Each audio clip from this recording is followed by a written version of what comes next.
Ir jau pāris dienas pagājušas, un es visu laiku domāju šo te ierakstīt. Un ziniet, kā ir ar tām lietām? Ierakstīšu. Gan jau būs kaut kāds tur brīdis labāks, vai ne? Tur gan jau būs labāka sajūta. Bet ierakstīšu, vienkārši pastāstīšu, jo domāju, ka daudziem var būt līdzīgās situācijas viņu dzīvē, tieši saistībā arī ar partneru attiecībām, ja?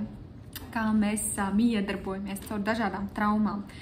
Tādu ļoti pa punktiem mēģināšu ielikt savu personisku pieredzi. Mums nesen bija, mēs braucām uz templi kopā ar manu partneri. Un bija tāda diena, kad es pa dienu man vai bija sesijas vai kas, es tur darbojos. Jā, man bija taro kurs, ko es vadīju. Un tā doma bija, ka viņš varbūt vakarā tur izdomā, kur mēs varētu kopā aizbraukt, lai es arī varu atpūsties un atjaunoties un tā. Un tad viņš bija atradis šīs vietas.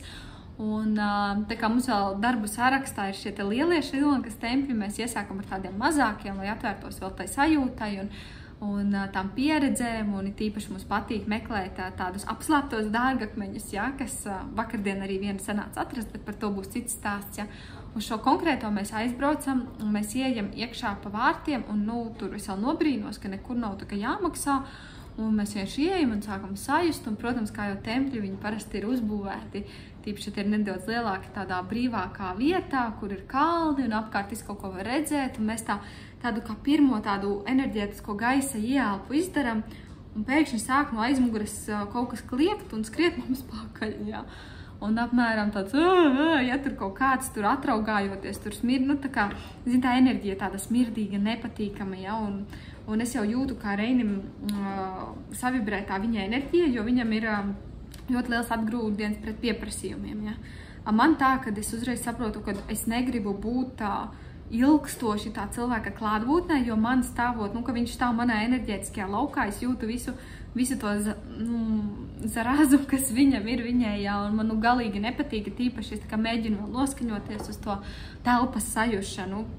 Un tas vēl bija tāds mans pirmsmēneša reižu periods, ja, un mēs tā stāvam, un es jūtu, cik ļoti neapmierināta es kļūstu. Es kļūstu ļoti neapmierināta par to, ka Reinis viņš uzreiz neatrisina to situāciju, tā kā es to gribētu, ja. Kad mans risinājums bija vienkārši ātri iedot viņam to naudu, lai viņš tinās. Bet viņam, kā jau normālam vīrietim, viņam ir savi jautājumi, par ko viņš tagad maksā, vai ne, kas ir iekļauts cenā un tam līdzīgi. Un katrs tas jautājums man vienkārši velk pēdējo nervu kopā. Tur tā maksa bija tur 500 rūpijas, tie ir kaut kādi, eiro 52 eiro vai kaut kā tā. Un iedomājieties, un es sāku ņemt ārā no sava maka vienkārši tās 1000 rūpijas, es viņam dodu, lai viņš ātri iedod biļetes, lai viņš tinās. Un pēc tam tā situācija tāda, ka Reinis vēl nav īsti pajautājis visus savus jautājumus, es jau esmu paspējusi samaksāt, ja. Un tad tur vienkārši pasūtījusi to vīrieti tālāk, un mēs paliekam ar tādu reāli stulbu sajūtu. Viens, kāpēc tā stulbā sajūta ir tas, kad mēs pamanam to kopējo bildi, par to, kā vispār Šrilankā ir ar ļoti lielu daļu, un vispār daudz, kur arī Maltā, un vēl ļoti, ļoti daudz, kur ar šiem tempļiem, kas vēl joprojām tiek izmantoti vienkārši kā turismu objekti, naudas nokāršanas mehānismi, kur būtībā, ja templī nav tāda tīra cilvēka, kas to telpu tur, tad viņš pārvēršas par tādu slauktuvi, vai ne? Un tad ir tikai mārketinga jautājums, cik ļoti tos cilvēkus tur var pievilināt.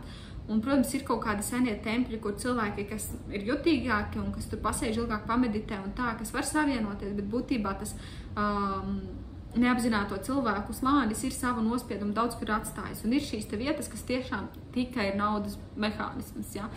Un pamanīt to, ka tas it kā būtu templis, uz kuru aiziet, kur rast to garīgo mieru, un kad man vienkārši skrien pakaļ kaut kāds, kas bez mazai pēc tam atraugājas virsū, pavisam nebija patīkami, vai ne?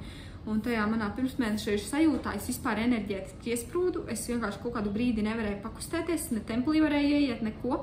Un beigās Reinis atrada to veidu, kā mani uzaicināt un aiziet tomēr apskatīties, kur tad mēs esam atbraukuši un tā, un paldies viņam liels par to.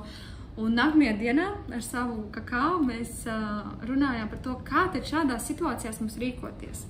Un es padalījos ar tām savām sajūtām, kad, lūk, es esmu šajā stāvoklī, kad es esmu savā ziņā, es vēlos atslābt, es kaut kādā ziņā vēlos uzticēties viņam un savā ziņā kļūt arī ievainojumi, atļaut sev tā kā atslābt, ka viņš par visu parūpēsies. Un tur tās galības ar to, ka tad man ir jāuzticās, ja? Jo tas, kad viņš var un viņš parūpēsies, bet viņš parūpēsies veidā, kas viņam būs visharmoniskākais. Un pie kā mēs nonācām, ka šādā situācijā tas, ko es daru, ir nevis es tur velku kaut kādu naudu ārā no sava maka, nevis es kaut ko eju tur darīt, ja, kaut ko kārtot, kaut ko izkontrolēt, bet es vienkārši pasaku, es uzticos, ka to ar šo tiksi galā un es aizēju projām.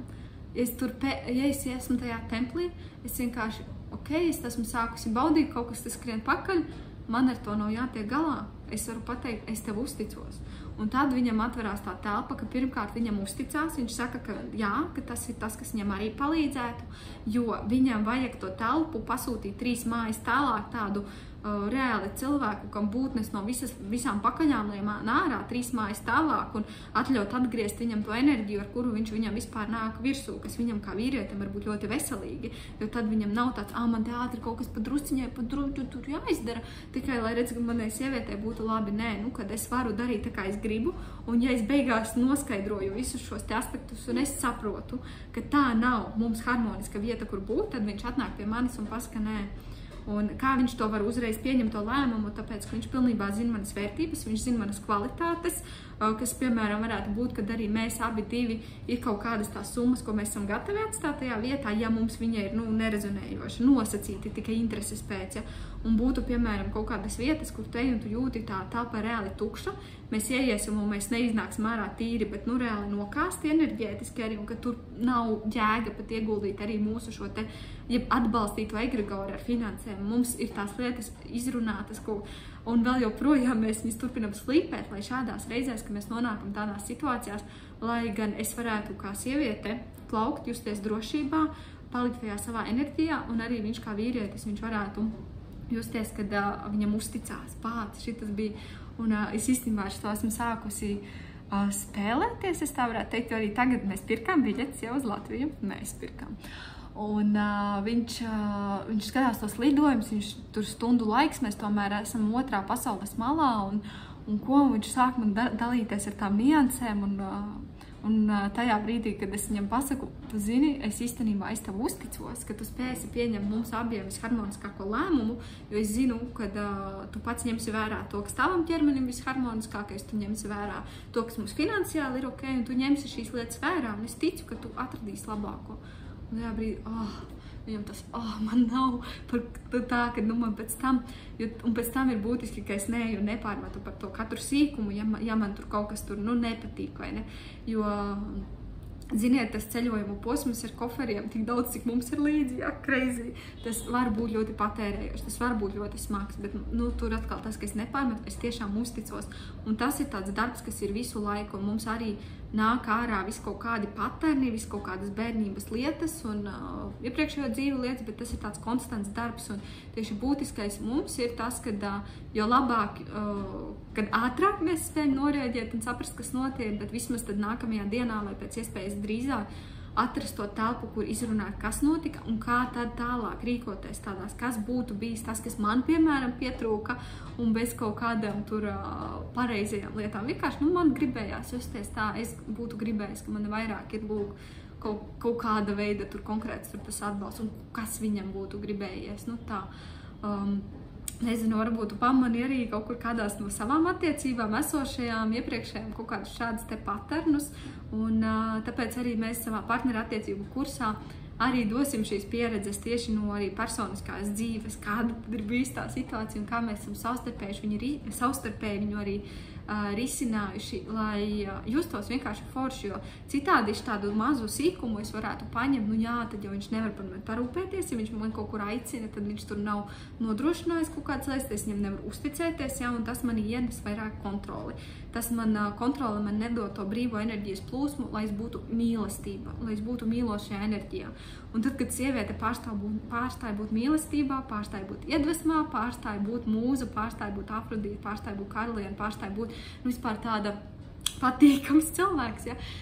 Tad viņa arī nonāk tajā brīdī, kad noteikti par visu dzīvē ir jācīnās pašai, un viss ir jādara pašai, un viss ir jāizkontrolē, un nevienam nevar uzticēties, un viss slikti.lv, ja? Un Jā, tā kā, ja tev noder, droši, ja tu vēl neesi pieteiksies, droši pievienojies, un es ceru, ka arī šis te piemērs noderēja tev, vai ja tev ir vēl kāds jautājums, kas varbūt saistīts ar kādu no šiem veidiem, kā komunicēt vispār, tad droši uzraksti, jo tas var būt par iedvesmu arī vienkārši kādam no stāstiem, kādam no dalīšanās procesiem arī uz priekšu. Tā kā, lai jauka diena, čaviņa!